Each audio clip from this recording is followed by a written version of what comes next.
Coming up on Network Africa. South Sudan government to host regional leaders at a peace conference in the capital, Juba, next week. Rebel leader Riek Machar is expected to attend. UK offers £200 million in aid to Africa as part of plans to curb excessive migration from the continent to Europe. And a UN peacekeeper and 7 other civilians killed at a refugee camp in the Central African Republic.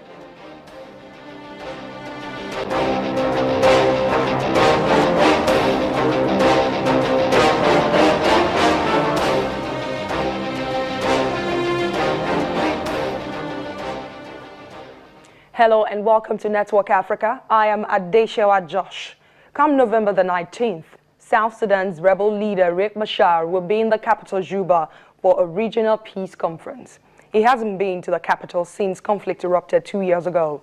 The conference, organized by South Sudan government, is aimed at bringing all the warring factions in the country's crisis together and also to assess the progress of the peace agreement signed in August this year. The IGAD countries, heads of states and government will be attending the summit to inaugurate the Office of Joint Monitoring and Evaluation Commission, JMEC. President Salva Kiir's spokesperson, Attorney Wek Attorney, spoke at a press conference earlier in Juba, where he confirmed the attendance of rebel leader Riek Machar.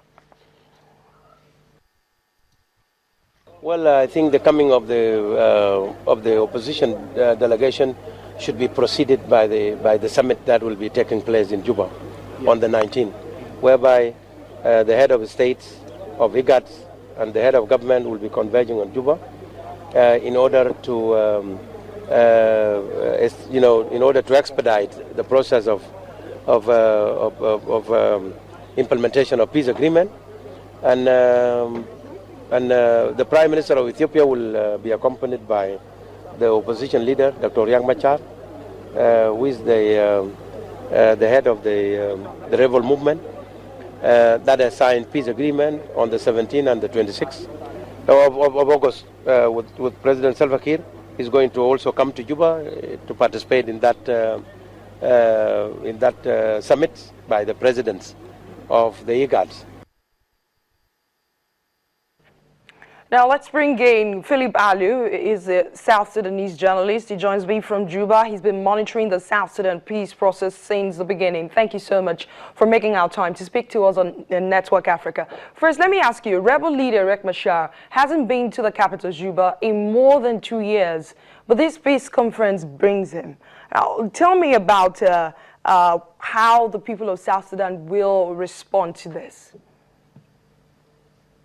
Well, this is the first time Dr. Machar is returning to Juba since he fled the capital in December 2013. It is a significant gesture because nobody will expect him to be in Juba if the peace agreement has not really ended the war. So it is a show of confidence that with the peace agreement, even if there are some violations, there is a confidence that the war is over because Machar will not be in Juba if he is still fighting President Salva Kiir. Right, but you know, you do know that there have been violations of the peace agreement on both sides. Will this peace summit address the issues? It won't really address the issues of violations that were reported in Upper Nile, Unity State, or other part of the country, because the opposition and the government create accusations that there are some commanders that they do not control, that each other say the other side don't control the other commanders. So this summit here that will be attended by several federal states. You have less than 1 minute for your call. Some of the issues you encounter when you're trying to reach some of the correspondents outside of Africa. Let's move on to all the stories. In the meantime, thousands of internally displaced children in the Upper Nile's Malakal protection of civilian sites remain out of school since the crisis in South Sudan started in mid-December 2013. Children constitute a sizable number of a school-going age population that lives as internally displaced. With education being a basic human right of the UN's Children Agency, UNICEF has ensured a donation of various school materials to aid in learning, and with the support of various non-governmental organizations like World Vision, War Child, and Intersos. Well, they have implemented a basic school program for the displaced children in South Sudan. Education is one of the most important things we need to promote in the POC. Unfortunately, we have a huge school-age population in the POC. We are lacking of space, so we are working on it with UNMISS, with the community, to see how we can improve. We have some solution, but it's not enough, so we continue to work hard on it. Let's take a short break on Network Africa. When we come back,